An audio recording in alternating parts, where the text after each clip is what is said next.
Welcome to Job Education. Our motto is Boost Your Knowledge. আজকের topic union executive. Union এক্সিকিউটিভের মধ্যে president, vice president, prime minister এই সমস্ত পদের কথা বলা আছে। তার মধ্যে শুধু প্রেসিডেন্ট সম্বন্ধে কিছু জিনিস আমরা দেখব। চলো শুরু করা যাক। প্রেসিডেন্টের অফিস প্রোভাইড করে Article 52. Article 52 provides office of the President of India. President of India is the head of the Indian state. জানতে হবে প্রেসিডেন্ট ভারতের প্রথম সিটিজেন হিসেবে প্রেসিডেন্টকে গণ্য করা হয়।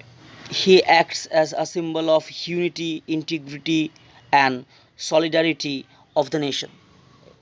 এটা জেনে রাখতে হবে। একজন প্রেসিডেন্ট হিসেবে কোয়ালিফাই করতে গেলে কোয়ালিফিকেশান কী কী দরকার, একটা প্রেসিডেন্টের পদে নিয়োগ হওয়ার জন্য বা প্রেসিডেন্টের পদে বসার জন্য সেই কোয়ালিফিকেশানের ব্যাপারটা আন্ডার আর্টিকেল 58-এ পাওয়া যাবে।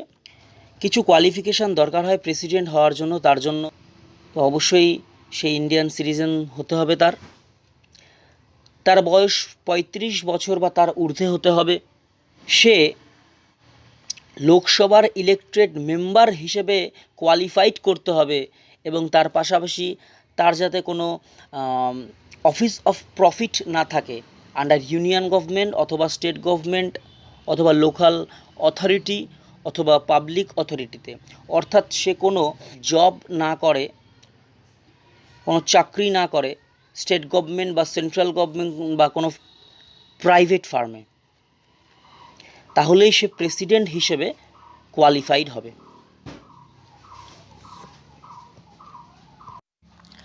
এরপরে আসবে election of the president. Election of the president article 54-এ বলা আছে, the president is elected not directly by the people but by the member of electoral college consisting of the elected member of both the houses of parliament. পার্লামেন্টের দুটো house থাকে, লোকসভা এবং রাজ্যসভা, তাদের মেম্বাররা vote দেবে, অর্থাৎ এমএলএ এবং এমপি ভোট দেবে প্রেসিডেন্টের পদে নিয়োগ হওয়ার জন্য। প্রেসিডেন্ট ইলেকশনে এমএলএ অথবা এমপিরা ভোট দেবে, মানে এমএলএও ভোট দেবে, তার পাশাপাশি এমপিরাও ভোট দেবে। এবং লেজিসলেটিভ অ্যাসেম্বলির মেম্বাররাও কিন্তু ভোট দেবে প্রেসিডেন্সিয়াল ভোটে। লেজিসলেটিভ অ্যাসেম্বলি, প্রত্যেকটা স্টেটের লেজিসলেটিভ অ্যাসেম্বলির মেম্বাররা এবং ইউনাইটেড টেরিটরির লেজিসলেটিভ অ্যাসেম্বলির মেম্বাররা প্রেসিডেন্সিয়াল ভোটে তারা ভোট দেবে। যারা প্রেসিডেন্সিয়াল ভোটের নমিনেটেড পারসন হবে তারা কিন্তু ভোট দিতে পারবে না। যখন অ্যাসেম্বলি ডিসলভ হয়ে যাবে তখন যারা নমিনেটেড মেম্বার থাকবে তারাও ভোট দিতে পারবে, অর্থাৎ তখন তো তারা নমিনেটেড মেম্বার থাকবে না, তখন as a member of Lok Sabha বা রাজ্যসভা হয়ে যাবে। একজন এমএলএর ভোটের ভ্যালুটা কত বা একজন এমপির ভোটের ভ্যালুটা কত সেটা দেখে নেওয়া যাক। The value of a MLA vote is equal to total population of the state or union territories divided by total members of elected MLA into 1000. এটা একটা calculation formula. And the value of MP vote is equal to the sum of the vote value elected member of the state legislative assembly divided by the sum of the elected member of the both house of parliament. এই দুটো formula দিয়েই কিন্তু MP এবং এমএলএর ভোটের value calculate করা হয় in the presidential vote or in the presidential election. এই যে প্রেসিডেন্সিয়াল ইলেকশনটা হয় সেটা সিঙ্গেল ট্রান্সফারেবল ভোট হয়, অর্থাৎ এই সিঙ্গেল ট্রান্সফারেবল ভোট এই কথাটার অর্থ বা এই ভোট সিস্টেমটা হলো প্রেফারেন্স অনুযায়ী প্রথম, দ্বিতীয়, তৃতীয় হিসেবে প্রেফারেন্স দিতে হবে। যার প্রেফারেন্স প্রথম থাকবে আর প্রথম প্রেফারেন্সের নামটি যদি বেশি থাকে তাহলে সেই সিলেক্টেড হবে as a president. The candidate who Gates 50% of the vote is considered as a elected president. সেটার ফর্মুলাটা হয় যে number of vote polls divided by 2 plus 1, অর্থাৎ 100টা ভোট থাকলে ডিভাইডেড বাই 2 করলে 50 হবে এবং প্লাস 1 করলে 51টা ভোট যদি সে পেয়ে যায় তাহলে সে ইলেক্টেড মেম্বার বা ইলেক্টেড প্রেসিডেন্ট হিসেবে তাকে গণ্য করা হবে। এই সমস্ত প্রেসিডেন্সিয়াল ইলেকশনের তদারকি করবে সুপ্রিম কোর্ট, অর্থাৎ all dispute regarding the election of the president are adjudicated by the supreme court. আরেকটা জিনিস জানতে হবে, সেটা এই যে প্রেসিডেন্সিয়াল ইলেকশনে যে সিকিউরিটি ডিপোজিট হিসেবে 15,000 টাকা দিতে হয় আরবিআইয়ে 15,000 টাকা সিকিউরিটি ডিপোজিট করতে হয় পার নমিনেটেড ক্যান্ডিডেটের জন্য ফর প্রেসিডেন্সিয়াল ইলেকশন। প্রেসিডেন্টের ইলেকশন হয়ে যাওয়ার পরে যখন কোনো ক্যান্ডিডেট জিতে যাবে, অর্থাৎ প্রেসিডেন্ট হিসেবে সে জিতে যাবে, তখন তাকে একটা শপথ বাক্য পাঠ করতে হয়। সেই শপথ বাক্য with the presence of chief justice of India, অথবা সে যদি অ্যাবসেন্ট থাকে তাহলে সিনিয়র মোস্ট জাজ অফ সুপ্রিম কোর্টের সামনে তাকে সেই প্রেসিডেন্ট ক্যান্ডিডেটকে অর্থাৎ প্রেসিডেন্টকে শপথ বাক্য পাঠ করতে হয়। একটা জিনিস জেনে রাখতে হবে যে আর্টিকেল 59-এ প্রেসিডেন্টের অফিস কন্ডিশনটা বলা থাকে। আর্টিকেল 59-এ তার কী কন্ডিশন থাকতে হবে, যদি কোনো ক্যান্ডিডেট প্রেসিডেন্ট হিসেবে ইলেক্টেড হয়, অর্থাৎ সে যদি প্রেসিডেন্ট পদে তার নিয়োগ হয়, তাহলে তাকে বোথ দ্য হাউস অর্থাৎ লোকসভা বা রাজ্যসভার অথবা স্টেট লেজিসলেচারের যে মেম্বার পদটা তাকে ছাড়তে হবে।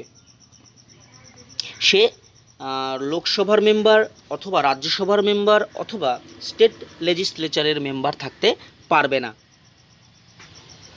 যে প্রেসিডেন্ট পদে নিয়োগ হবে সে কোনো অফিস অফ প্রফিটে থাকতে পারবে না, অর্থাৎ কোনো ইউনিয়ন গভর্নমেন্ট বা স্টেট গভর্নমেন্ট বা কোনো প্রাইভেট ফার্মে সে জব করতে পারবে না। সে রাষ্ট্রপতি ভবনটাকে ইউজ করতে পারবে, সে ব্যবহার করতে পারবে তার রেসিডেন্ট হিসেবে। তাকে সমস্ত অ্যালাউন্স, তার বেতন সমস্তটাই পার্লামেন্ট ঠিক করবে। তাকে কি অ্যালাউন্স দেওয়া উচিত, তাকে কি প্রিভিলেজ দেওয়া উচিত, তাকে কত বেতন দেওয়া উচিত, সমস্তটাই ঠিক করবে পার্লামেন্ট। এবং তার ঠিক করা অ্যালাউন্স বা প্রিভিলেজ বা বেতনের সমস্তটাই তার অফিসে থাকাকালীন চেঞ্জ করা যাবে না। The list of president from the starting of independent India till now are given.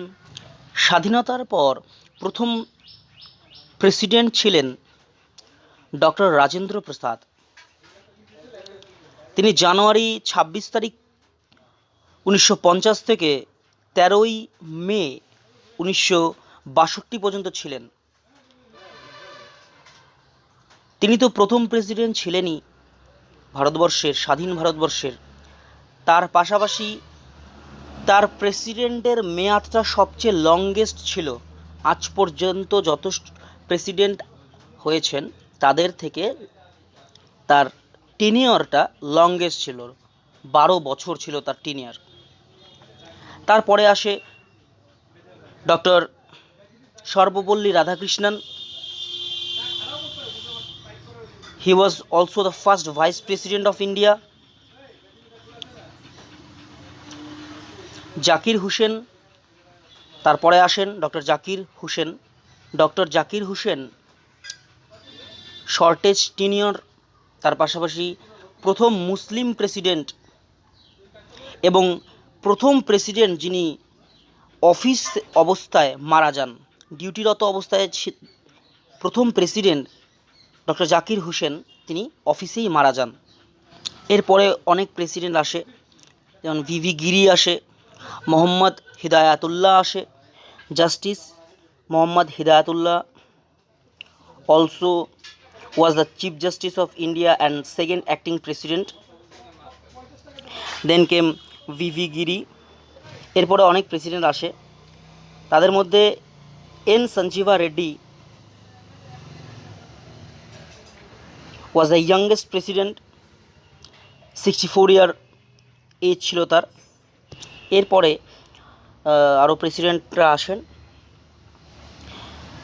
Doctor APJ Abdul Kalam, তিনি 2002 থেকে 2007 পর্যন্ত প্রেসিডেন্ট ছিলেন।